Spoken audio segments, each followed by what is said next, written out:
everyone, Niev here, and today is the last day of my deep dive into the Wild Unknown Animal Spirit Oracle deck. That is this deck here. I've also pulled out the Wild Unknown Tarot here because what we are doing today is the deck interview follow-up, and what I do for that involves both an oracle and a tarot. Now normally when I'm doing these deep dives, I do a tarot deck as the main one because that's the one I'm doing a deep dive on. And let me grab the sheet here. So here's the layout. The center card here is the significator card. It's the card from the deck interview that basically was the what card best represents your energy for the deck. And of course, if I'm doing a tarot deck, that card would be in the center, and the cards, the first four cards around that are from an oracle, and then the four cards in between on the corners are from the tarot. I'm doing that opposite with this one since the deep dive is on the oracle deck. Now, I hope that made sense because as I was explaining it, I was like, this makes absolutely no sense. So, all right, so I'm going to go ahead and find what the card was for the card that this deck feels best represents its energy, and I believe that was the owl card. And I didn't pull it out yet, so I'm gonna go through and see if I can find that. Okay, finally found it. Took a little while here. All right, so this card will go in the center, and I may need to pull this camera up a little bit so that there's more space here, but we'll see. Okay, and I'm also going to pull out the Wild Unknown deck as well. Okay, so the owl is in the center card. Now this was the card that this deck, the Animal Spirit deck, chose as the card that fully represents its energy. And I didn't go off of the book meanings for the owl here. I went off of what my own intuitive understanding of owl energy is, which is a general aspect of wisdom and knowledge. And so that's what I'm going off of. Now the first four cards are going to be actually from the tarot deck. Now the first, they will go like 1, 2, 3, 4, and they represent this main card's energy. So I'm going to go ahead and shuffle this.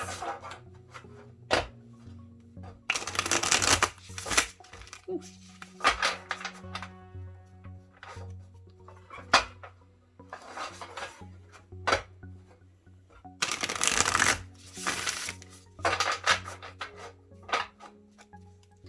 I do very much like how well these two decks go together. I mean, of course, it makes sense. They're by the same creator. They're meant to go together. They're the same size, same card thickness, things like that. But in general, they are literally made to go together. So I guess my point is that it does a very good job. They both feel like they go together. So, all right. So these four cards are going around this card here, and they represent the main card's energy. So this deck has a lot to do with wisdom. So we have, I think this is, yeah. Okay, so we have the 10, yeah, the 10 of Pentacles here. Or 1, 2, 3, 4, 5, 6, 7, 8, 9. Is this the 9 or the 10? Oh, I guess there's a 1 right in the center. So it says 10 right here. It's just thrown me off because there's 9 big ones, and I guess there's a tiny one right in the center. So, and I really don't know if I'm in frame. Let me pull this up just a little bit.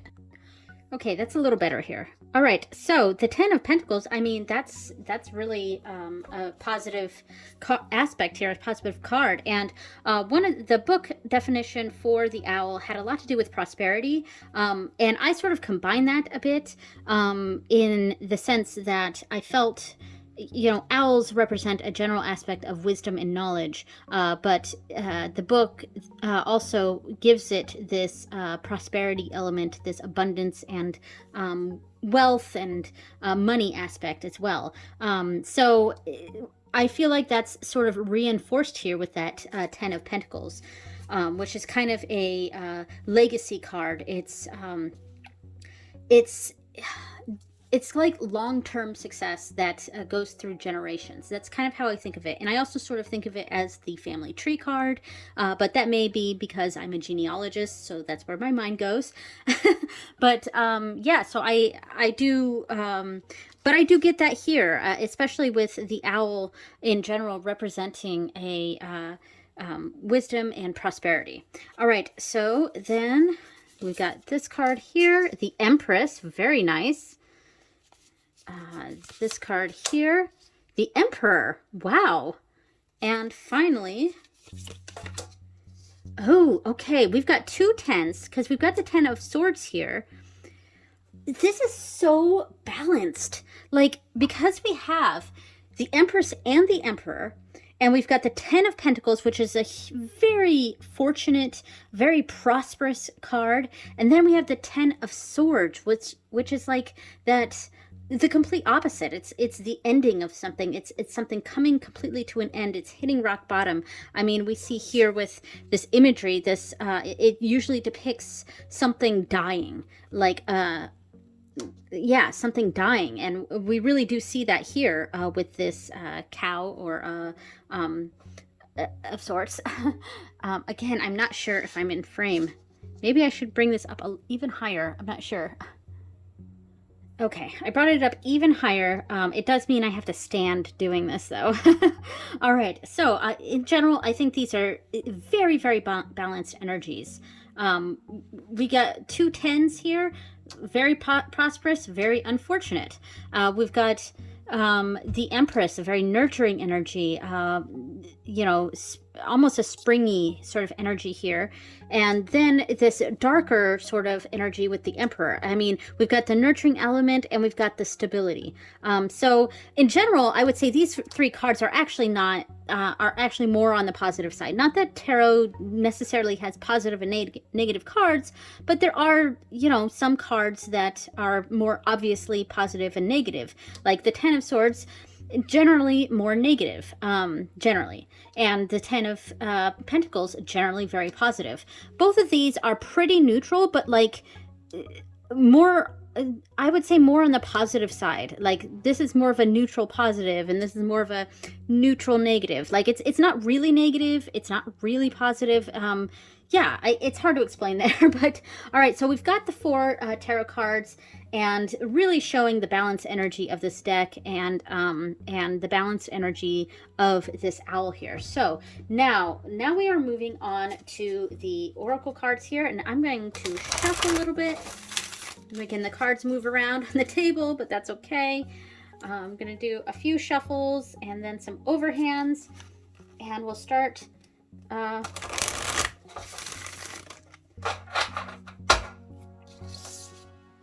and let me just overhand a bit. Oops. Now I don't read jumpers, not normally. I mean, I kind of just use my intuition with it. There are times when a card jumps that I actually feel like is relevant, and I will read that card. But I would say probably 90% of the time I don't read jumper cards. Okay, so the first card is between these 2 cards, and it represents how cards 1 and 2 relate to the center card. So how the 10 of Pentacles and the Empress relate to the owl. All right, we're gonna go with this one here, Lion. Look at that energy. All right, so for these, I will be pulling out the book. Now, my own intuitive understanding of the Lion is a general sense of bravery and leadership, which we kind of get with this, because the Empress with this card that I often use as a sort of family tree card or legacy, dynasties, or inherited wealth, things like that. With Empress here, I feel like that's more of a like head of the household, motherly sort of energy.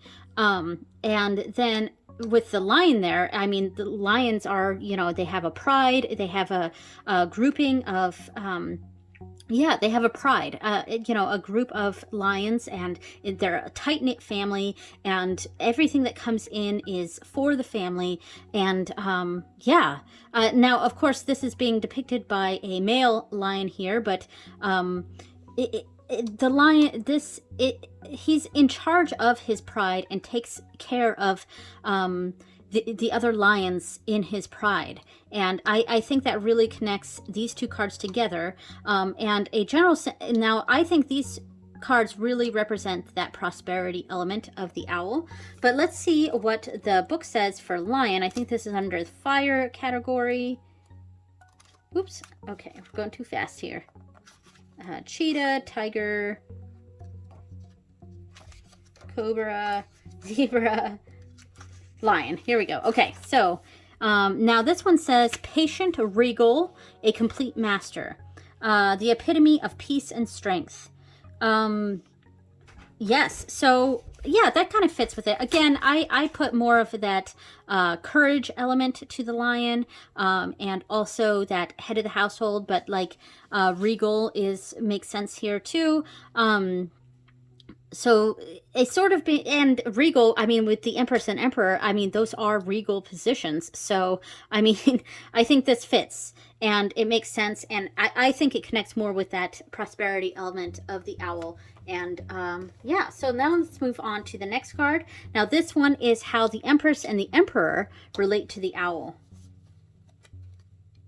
We're going to go with this card here. Fish. Okay. Fish. Again, I'm thinking of like a school of fish, so that again, that same sort of grouping energy, that same sort of community. I think that's the word I was really looking for, a community energy. So, and this may be tapping more into that wisdom element of the owl here. So I'm going to open the book and find fish.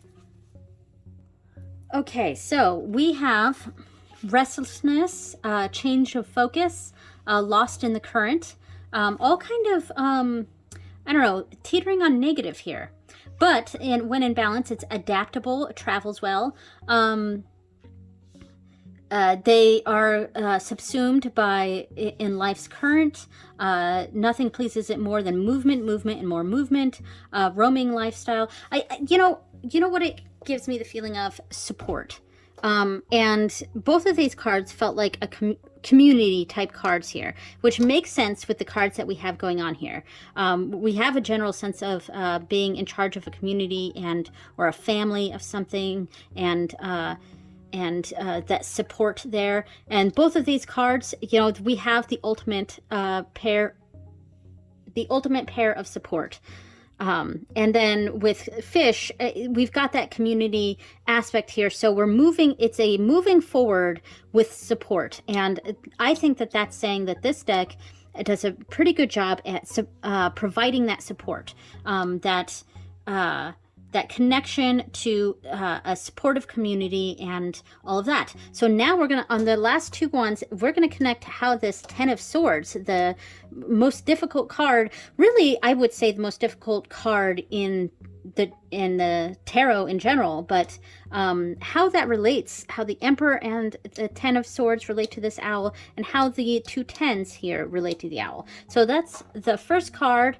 How does the Emperor and the Ten of Swords relate to the owl? All right, we have camel. Okay. So the camel is, in my mind, I'm not going by the book here. I'm just going straight by what I think of when I think of the camel. It's a lot of resourcefulness, and a lot of weight being put on something. And possibly if we are embodying this Emperor energy, we may feel like we're being overburdened. And I know I'm talking more about like the Ten of Wands rather than the Ten of Swords, but I'm more, I guess for me, I'm thinking about it in the sense of being so overburdened that it ends in the ending of what's going on. So in a sense, I'm kind of reading this as a Ten of Wands instead of a Ten of Swords, but it's more like the results of that. It's the Ten of Wands has not shown up in this reading, but in my mind, I feel like that energy is there a little bit with this, and this is more of the culmination of that. But let's see what the book says about the camel. Okay, so we have resourcefulness. So like I said, independent, knows oneself. Independent, that could be a negative here in the sense that we could be trying to do things all on our own, whereas these cards, which are all so positive, are really emphasizing that community and leaning into the support, and which leads to this wealth of knowledge, this prosperous energy. Whereas with the camel here, and we're seeing this between the Emperor and the Ten of Swords here, so possibly more of the negative here, down in the when out of balance. Dehydrated, lacks vitality. Interesting. But other keywords here are calm, content, sparkle in eye, a pilgrimage. So I think really, I feel like what this is really saying is when we take these things on our own, instead of looking for the support, it really will lead to this sense of feeling, I'm sorry if you're hearing the dog, she's drinking water right behind me, but leading to this sense of just overwhelm and the end, and just giving up on something because we've taken on too much. Again, that's that Ten of Wands energy that hasn't shown up here, but I feel like there's an element of that to this. All right, so finally, the last card is how the two tens here, the Ten of Swords and the Ten of Pentacles, relates to this owl. All right, how does the Ten of Swords and the Ten of Pentacles relate to the owl? And we have fox. I like that one. All right, fox. So I think of a fox, and let me move this up a little bit so that we can see what's going on here. I mean, I did try to zoom this out as much as I could and move the camera up as much as I could, but I apologize if not everything is quite in frame.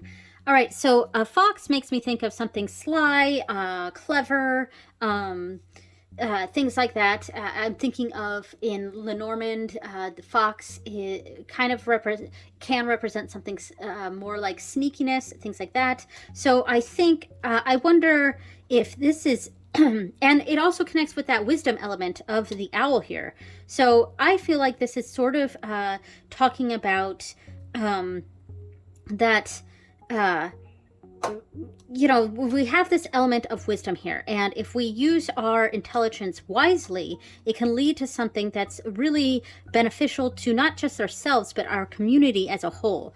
But if we use it selfishly, then it can lead to negativity and feeling so overburdened by things that we end what's going on and we give up. And I think that's the feeling that this is giving me, but I am going to go ahead and see what the book says for fox. Okay, so for fox, we have smart, so that's that cleverness. Sorry, I bumped the camera. Smart, strong partner or mate, wise teacher. Wise teacher. So magical, ingenious teacher, monogamous, okay. When out of balance, sneaky, unsure of their identity, and bring into balance partnership connection. So yeah, there's that element of partnership here. And this whole section here was really talking about the need for community and need for to connect with others, connect with loved ones, family members, things like that. But if we go down a different path, it can lead to something that's a bit more dark. And I mean, we have more positive than we do possible negative, but in general, that's the feeling that this gives me. So and how this relates to how I would use this deck. I think what this deck will help me with in using this deck is really understanding the benefits of community, really understanding what's working in my life and how to look for support in those things that bring knowledge, support, and general prosperity. Because with that 10 of Pentacles underneath the owl, that is a very, like, that's showing a lot of prosperous energy here. But you know, we've got to take control of things, and not get overburdened by things so much that we give up, and not be sneaky about these things either, and lean more toward looking for that supportive energy, that community, and general intelligence, wisdom, which will lead to a prosperous life. So yeah, so that is the deck follow-up. So this is the last day for my deep dive into the Wild Unknown Animal Spirit deck. I really hope you guys enjoyed this. Yeah, I thought that was fun. It was a little bit different than my tarot deep dives. It was less days. I didn't go the full, because what I try to do is a like full 28 days, but usually it doesn't go that long. And this one, I thought maybe I could bring it down to just 21 days, since we're not doing a full tarot deck here. We're doing an oracle, which has considerably less cards. But it ended up being 20 days, and I'm actually happy with that. I think we've got this covered. I do think that I'm going to eventually do a kind of a master list of animals and what they mean to me, because there was so much in this book that did not resonate for me. I really like this book, just like the aesthetics of it. It's gorgeous. I love how how it's made. It's really nice. It's a gorgeous book, but a lot of the depictions or the what it says for each card just did not really resonate with me, or didn't quite make sense, or was too wishy-washy, or too wooey.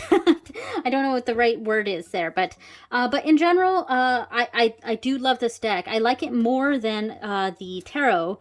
But the two decks do go very well together. I am looking forward to getting some of the other Kim Krans decks. I really want to get that Archetypes one and that new Alchemy one. Both of those seem awesome. I really want to get those.